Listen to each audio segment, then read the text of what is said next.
الله رب العالمين. أشهد أن لا إله إلا الله وحده لا شريك له، وأشهد أن سيدنا ومولانا محمدا عبده ورسوله. وعن المغيرة بن شعبة رضي الله تعالى عنه قال: ما سأل أحد رسول الله صلى الله عليه وسلم عن الدجال أكثر مما سألته، وإنه قال لي: ما يضرك؟ قلت: إنهم يقولون إن معه جبل خبز ونهر ماء. قال: هو أهون على الله من ذلك. متفق عليه.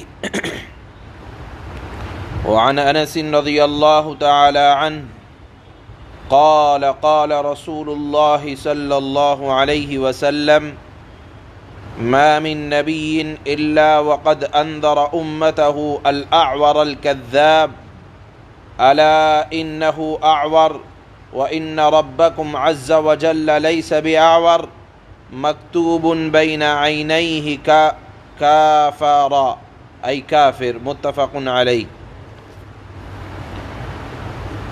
یہ کتاب ریاض الصالحین اپنے اختتامی مراحل میں ہے، تو اب آخر میں حضرت علامہ امام نووی رحمہ اللہ فتنہ قیامت اور فتنہ دجال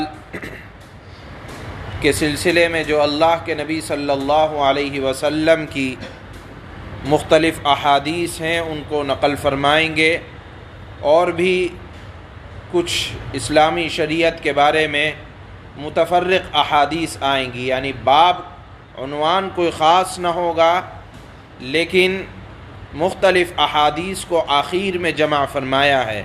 چنانچہ سب سے پہلے فتنہ دجال کے بارے میں جو احادیث اللہ کے نبی سے منقول ہے ان کو بیان فرما رہے ہیں. آج جو دو روایتیں تلاوت کی جا رہی ہیں اس میں سے پہلی روایت حضرت مغیرہ ابن شعبہ رضی اللہ تعالی عنہ سے ہے.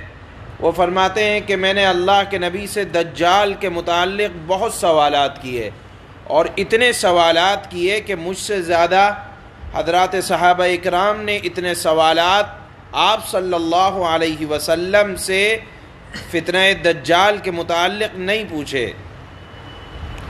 آپ صلی اللہ علیہ وسلم نے حضرت مغیرہ ابن شعبہ سے فرمایا کہ وہ تم کو نقصان نہیں پہنچا سکے گا، یعنی تم صاحب ایمان ہو، تمہارے دل میں میری محبت اور اللہ کی محبت ہے، اور ہر صاحب نسبت ایمان والے کو جس کے دل میں اللہ اور رسول اللہ کی محبت ہوگی اور ایمان کی چاشنی جس کے دل میں ہوگی اس کو نقصان نہ پہنچا سکے گا.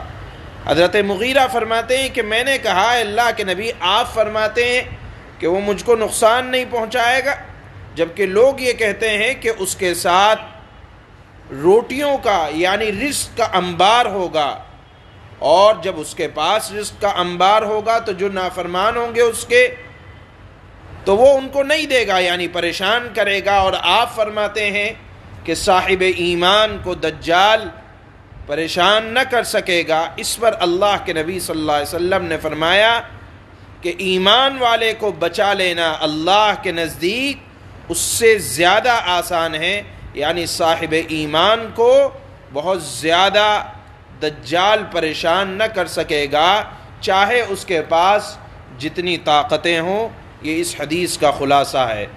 دوسری حدیث جو آج تلاوت کی جا رہی ہے اس میں حضرت انس فرماتے ہیں کہ اللہ کے نبی نے فرمایا کہ میں نے جتنا اپنی امت کو دجال سے متعلق آگاہ کر سکتا تھا میں نے کیا. اور پھر فرمایا کہ دجال ایک آنکھ والا ہوگا، ایک آنکھ اس کی خراب ہوگی، اور دیکھو وہ بھی خدائی کا دعویٰ کرے گا دجال، اور اللہ تو خدا ہے ہی، لیکن جو عیب والا ہو وہ خدا نہیں ہو سکتا.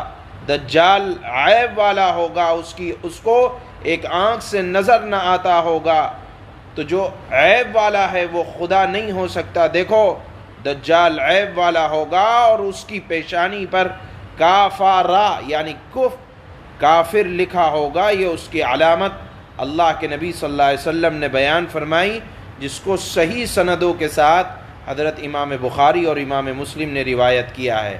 معلوم یہ ہوا کہ اپنی نسلوں کو اس دجال کے فتنے سے آگاہ کرتے رہنا چاہیے، جس طرح اللہ کے نبی صلی اللہ علیہ وسلم نے اپنی امت کو دجال کے فتنوں سے آگاہ کرایا ہے۔ حضرت مغیرہ ابن شعبہ رضی اللہ تعالی عنہ فرماتے ہیں کہ دجال کے فتنے کے بارے میں جتنے سوالات میں نے کیے اتنے کسی نے بھی نہیں کیے۔ آپ صلی اللہ علیہ وسلم نے مجھ سے فرمایا وہ تم کو یعنی صاحب ایمان کو نقصان نہ پہنچا سکے گا۔ میں نے عرض کیا لوگ کہتے ہیں کہ اس کے پاس روٹی کا پہاڑ اور پانی کی نہریں ہوں گی۔ آپ صلی اللہ علیہ وسلم نے فرمایا اہل ایمان کو بچا لینا اللہ کے نزدیک اس سے زیادہ آسان ہوگا۔ بخاری اور مسلم کی یہ روایت ہے۔